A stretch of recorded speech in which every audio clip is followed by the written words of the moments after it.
Hey guys, welcome back to TechMan. Today, let me show you how to pay using GGives and Lazada. If you're about to pay using GCash or GGives on Lazada, here's how to set it up under a few minutes. Start by opening your Lazada app and head over to your account section.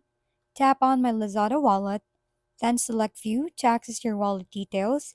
Scroll down slightly and find a Payment Options tab located beside Transaction History.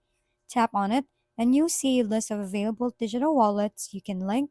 GCash will be there, including GGives. Simply select it and follow the prompts to link your GCash account by completing the quick authentication steps. Once verified, you can now use GGives or GCash as your preferred payment method for easy and secure online shopping on Lazada.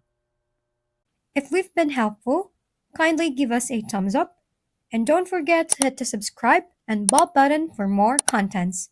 For any questions and suggestions, comment down below.